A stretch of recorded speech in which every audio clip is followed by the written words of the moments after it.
ఎవరిది? చంద్రబాబు నాయుడు గారి పరిపాలన, కూటమి పరిపాలన. నేను దాంట్లో పెద్దగా పరిశోధించట్లేదు. రేవంత్ రెడ్డి పాలన మీద పోనీ అభిప్రాయం? మొదటిసారి తెలంగాణ వచ్చినాక కాంగ్రెస్ గవర్నమెంట్ వచ్చింది. కొన్ని కీలకమైన కల్చరల్ నిర్ణయాలు తీసుకున్నారు వాళ్ళు.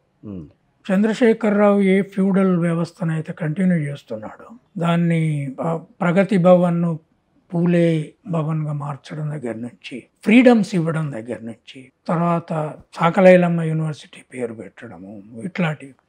అంతేకాకుండా వాళ్ళు 6 గ్యారంటీస్ ఒప్పుకున్నారు. దాంట్లో కొన్ని చేస్తున్నారు, కొన్ని చేయడంలో ఇబ్బందులు ఉన్నాయి. కానీ రైతు బంధు ఇప్పుడు కొత్త పేరు పెట్టారు. దాంట్లో అగ్రికల్చర్ లేబర్ కూడా 12,000 ఇస్తామన్నారు. నేనేది ఏంటంటే ఎంతమందికి రీచ్ అయినా అనడే నేను అడిగాను, రైతు బంధుతో పాటు కూలి బంధు కూడా పెట్టండి. మీరు కూలికి లేకుండా మీరు రైతుకి ఎట్లా ఇస్తారు? సో చంద్రశేఖరరావు పట్టించుకోలేదు. ఆయన అన్ని పేర్లు పెట్టాల్సి వస్తే ధనవంతుల రాజాల పేర్లు లేదా కాళోజీ పేరు ఇట్లా పెట్టుకున్నాడు.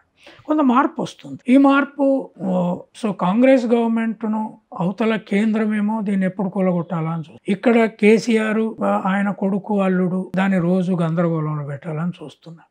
స్టిల్ ఒక్కటి మీరు గమనించారా, ఒక డిప్యూటీ సీఎం ఒక సీఎం ఉన్నారు. అక్కడ కూడా ఒక సీఎం ఒక డిప్యూటీ. ఆ ఇద్దరు ఎప్పుడన్నా కలిసి ప్రయాణం చేయంగా, కలిసి మీటింగ్లలో కూర్చోవంగా, కలిసి ప్రెస్ కాన్ఫరెన్స్లో కూర్చోవంగా, కలిసి నిర్ణయాల్లో కూర్చోవంగా మీరు చూసారా? టీవీలలో కానీ ఎక్కడ. ఇక్కడ వీళ్ళిద్దరు రోజు కూర్చుంటున్నారు. మీరు చూడండి, see the difference. Revanth Reddy బట్టి ఇద్దరు ప్రతి దగ్గర కనపడతారు. ఒక ఎక్స్పెరిమెంట్ అది. ఇంతకుముందు ఉప ముఖ్యమంత్రులు అట్లా ఎప్పుడు లేదు కదా. So let us wait and see. నేను ఈ 5 ఏళ్ల తర్వాత జగన్మోహన్ రెడ్డి ఇంగ్లీష్ పెట్టాడు, అమ్మఒడి, తర్వాత సరే ఆయన కొన్ని ఎక్స్ట్రా కూడా బైజూ తెచ్చాడు, తర్వాత సిబిఎస్ఈ సిలబస్ అన్నాడు, ఓవర్ ఇంపోజిషన్ ఆఫ్ ఇవి కావచ్చు. But I was supporting. But ఎండ్కి వచ్చే వరకు కొన్ని అసెస్మెంట్లలో సమస్య వచ్చింది. ఆయన తీసుకున్న పొలిటికల్ అంటే ఆయన బాగా ఐసోలేటెడ్గా ఫంక్షన్ చేసినట్టున్నాడు. ఆఫీసు కూడా పోకుండా ఇంట్లో నుంచి ఎవ్రీ టైం అంటే క్యాంప్ అని పెట్టుకొని అట్లా కుదరదు. బట్ అట్లీస్ట్ వీళ్ళు రెగ్యులర్గా సెక్రటేరియట్లో ఉంటున్నారు కదా. రోజు సెక్రటేరియట్లో క్యాబినెట్ మినిస్టర్లు అందరూ ఉంటారు. మీటింగ్ జరుగుతుంది కదా. కేసీఆర్ ఉండగా ఎన్నడూ సెక్రటేరియట్ పనిచేయలే. అది వర్క్ కల్చర్లో తేడా వచ్చింది. And by all means Revanth Reddy is a very hard work. దాంట్లో అనుమానం లేదు. అది రోజు జనంలో పోతున్నాడు, ఇటు పోతున్నాడు. సో ఎట్లా చేస్తాడు ఆయన అనేది ఒక 5 ఏళ్ళ తర్వాత కానీ తేలదు. I don't want to come. Even Chandrababu ఎట్లా చేస్తాడు, ఏం చేస్తాడు అనేది I can only judge because basic policy changes ఏం లేవు. బేసిక్ వాళ్ళ అమరావతి నిర్మాణము, పాత పోలవరము, పాత అడ్మినిస్ట్రేటివ్ స్ట్రక్చరు, ఇప్పుడు ఏదో ఈ అమ్మఒడికి బదులు అది ఇస్తాము అంటున్నారు. ఏం చేస్తారు, ఇంగ్లీష్ మీడియం ఏం చేస్తారో కూడా తెలీదు. సో ఇంగ్లీష్ మీడియం మారుస్తే మాత్రం తిరుగుబాటు వస్తుంది. That is sure. ప్రజల్లో ఉంది అది. Let us wait and see. కానీ ఇక్కడ ఎస్సీ ఎస్టీలు కలిసి ఎందుకు ఉండలేకపోతుందండి? వర్గీకరణ విషయంలోనే కాదు, మామూలుగానే ఎందుకు కలిసి నడవలేకపోతుంది? అంటే ప్రాబ్లము అక్కడ ఏముందంటే ఈ డివిజన్ ప్రధానంగా మాదిగ దండోరా వచ్చిన తర్వాత గ్రౌండ్ లెవెల్కి పోయిన డివిజన్ ఇది. ఓకే. ఇప్పుడు రిజర్వేషన్లో విభజన ఉంటే కొన్ని ప్రాబ్లమ్స్ సాల్వ్ అయ్యి కులాల సంఘర్షణ తగ్గే అవకాశం ఎట్లుంటుందో మీకు ఒక ఎగ్జాంపుల్ చెప్తాను. కురుమలు గొల్లలు ఒకే వృత్తి కలిగిన వాళ్ళు. ఇక్కడైతే గొర్రెల కాపర్లు. అక్కడ నార్త్లో కాదు, యాదవులేమో పశువుల కాపర్లు, పాల్స్ గడేరియాలు కురుమలు వాళ్ళు గొర్రెల కాపర్లు. ఆ రెండింటికి చాలా తేడా ఉంది. గొర్రెలు వేరు, వాళ్ళు ఆవులు బర్రెలు ఇవి చేసిన వాళ్ళు తర్వాత వ్యవసాయానికి వచ్చారు. అయితే ఇక్కడ ఏమైంది, గొల్లలు లేదా యాదవులు బీసీడీలో ఉన్నారు, కురుమలు బీసీబీలో ఉన్నారు. సో ఈ 2 కులాల మధ్య రిజర్వేషన్ గురించి కొట్లాడుకునే అవసరమే లేదు. వృత్తి ఒకటే.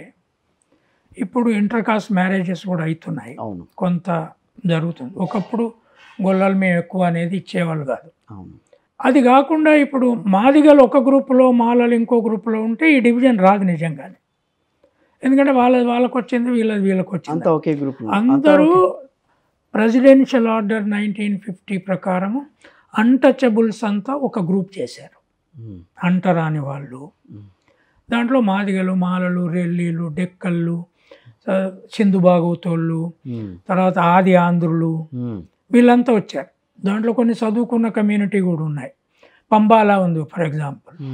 మాదిగలలో వాళ్ళు కల్చురల్ కాస్ట్ అది. తర్వాత మాలలలో ఒక కల్చురల్ కాస్ట్ ఉంది, వాళ్ళు వాయిద్యకారులు, పాటలు పాడతారు, చదువుకున్న వాళ్ళు, ఇవన్నీ ఉన్నాయి. నేనేది ఏంటంటే కేటగిరైజేషన్ వల్ల ముందు ఒకటయ్యారు. ఎప్పుడైతే మాదిగలలో చదువుకొని వాళ్ళు ఎక్కువ సంఖ్య ఎక్కువ ఉందని అర్థమైందో 1954 తర్వాత, అప్పుడే టీడీపీ మాదిగల ఓట్లు, మాలలు కాంక్రీట్గా కాంగ్రెస్తో ఉండేదండి. Right, okay. మాదిగలు ఎక్కువ కమ్యూనిస్టులతో ఉండేది మొదట్లో. రైట్. ఏది 52 ఎన్నికల నాటి నుంచి. తర్వాత వాళ్ళు కుల వృత్తులు భూస్వాముల చేతులలో ఉండేవాళ్ళు. అవును. వీళ్ళేమో కొన్ని ఇతర వృత్తులు కూడా ఉన్నాయి వీళ్ళకు, మాలలకు. వాళ్ళేమో లెదరు, తోలు, డప్పు, ఆ పని మీద ఉండేవాళ్ళు కదా. సో అది క్రమంగా ఏమైంది అంటే 94 వరకు ఈ ఎన్టీ రామారావు పార్టీ వచ్చిన తర్వాత, ముఖ్యంగా చంద్రబాబు నాయుడు మాదిగల్ని మన వైపు తిప్పుకొని ఓట్లు కంప్లీట్గా ఇటు టర్న్ చేసుకోవాలని ప్లాన్ చేశాడు. ఓకే. ప్లాన్ చేసి మాదిగ దండోరా ఎమర్జీ కావడంతో దానికి సపోర్ట్ ఇచ్చారు. అప్పుడు మేమందరము దాంట్లో ఇన్వాల్వ్ అయినాం, మేము సపోర్ట్ చేశాం. అప్పుడే సబ్ కమిటీ వేశారు, తర్వాత రామచంద్రరావు కమిషన్ వేశారు, తర్వాత డివిజన్ చేశారు. డివిజన్ చేసిన తర్వాత 99 ఎన్నికలు చంద్రబాబు నాయుడు గెలిచాడు. ఓకే, గెలిచాడు. మాదిగలు సాలిడ్ కొట్టేశారు, ఎందుకంటే రిజర్వేషన్ డివైడ్ చేశాడు కదా. ఇప్పుడు బీజేపీకి ఆ ప్లాన్ ఉంది, మాదిగల్ని మన వైపు తిప్పుకోవాలి తెలంగాణలో, బీసీలు ఎట్లాగో ముఖ్యమంత్రి అంటున్నామని. ఉండొచ్చు, తప్పులేదు, రాజకీయ పార్టీలకు స్ట్రాటజీలు ఉండడం తప్పు కాదు. But the point is, this is not one Telangana issue, reservation division అని.